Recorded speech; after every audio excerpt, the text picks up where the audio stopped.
Hello friend, જય શ્રી કૃષ્ણ. હું હેનલ પટેલ કાના કિચનમાં તમારું સ્વાગત કરું છું.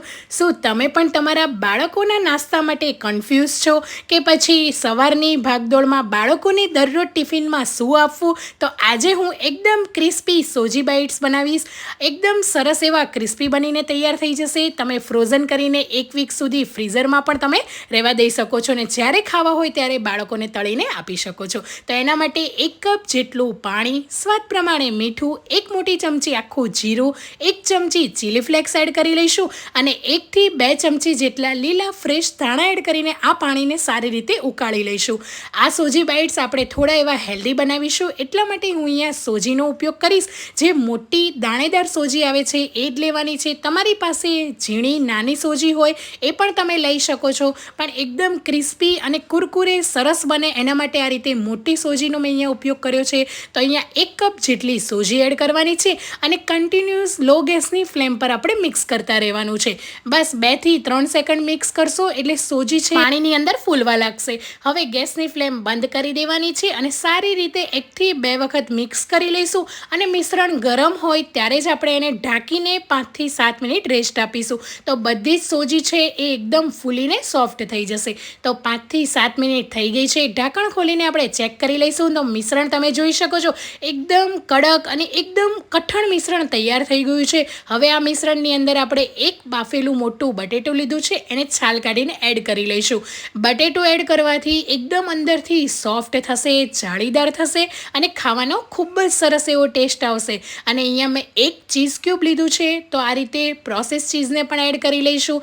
તમે તમારી રીતે, જો તમારા બાળકોને વધારે ચીઝ પસંદ હોય તો તમે 2 ચીઝ ક્યુબનો પણ ઉપયોગ કરી શકો છો. તો ચીઝ એડ કરવાથી સરસ ફ્લેવર આવતો હોય છે. ચીઝ એડ કરવી ઓપ્શનલ છે, પણ જો તમારા બાળકોને અને તમને ભાવે તો જરૂરથી એડ કરજો, કેમ કે ચીઝનો ફ્લેવર સરસ આવશે. હવે સારી રીતે આ મિશ્રણને મિક્સ કરતા રહીશું. હથેળીની મદદથી એકદમ સરસ રીતે મિક્સ કરીને આ રીતે લોટ આપણે બાંધીએ છીએ એ રીતનું લોટના ફોર્મમાં આવી જશે.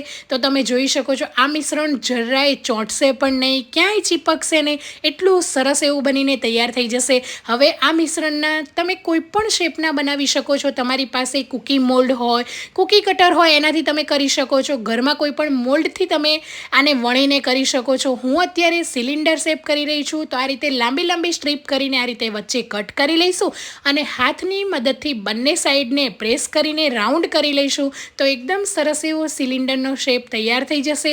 તમે આ રીતે કટ કરીને ડાયરેક્ટ પણ તળી શકો છો. જે રીતે તમને શેપ પસંદ હોય એ રીતે તમે બનાવી શકો છો. તો મેં અહીંયા બધા જ સૂજી બાઇટ્સ આ રીતે બનાવીને તૈયાર કરી દીધેલા છે.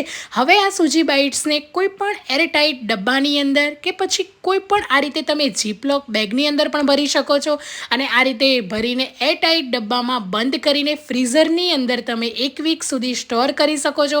જરાય બગડશે પણ નહીં. અને જ્યારે તમારે તળવા હોય કે પછી તમે એર ફ્રાય કરી શકો છો, સેલો ફ્રાય કરી શકો છો. તો આ રીતે ડીપ ફ્રાય હું અત્યારે કરી રહી છું. જ્યારે તમારે તળવાના હોય ત્યારે 10 મિનિટ પહેલાં બહાર કાઢીને રૂમ ટેમ્પરેચર પર આવી જાય પછી એકદમ સરસ એવા તળી લેવાના. તો સરસ ગોલ્ડન બ્રાઉન કલરના થાય ત્યાં સુધી આપણે રહેવા દઈશું. 5 થી 7 મિનિટ તળાતા થશે અને કલર તમે જોઈ શકો છો કેટલા ક્રિસ્પી, તેલમાં જરાય છૂટા પણ નથી પડે અને ખાવામાં પણ એટલા સરસ બનીને તૈયાર થઈ ગયા છે. જો તમારે તેલમાં ના તળવા હોય તો મેં કીધું એ રીતે એર ફ્રાય કરી શકો છો, સેલો ફ્રાય પણ કરી શકો છો. તો એકદમ ટેસ્ટી અને ક્રિસ્પી એવા સૂજી બાઇટ્સ તૈયાર છે. તો જરૂરથી તમે પણ મારી આ રેસીપી ટ્રાય કરજો. તમારા બાળકો તમારા ફેન થઈ જશે અને કમેન્ટ બોક્સમાં જણાવજો આજની રેસીપી તમને કેવી લાગી. Thank you for watching.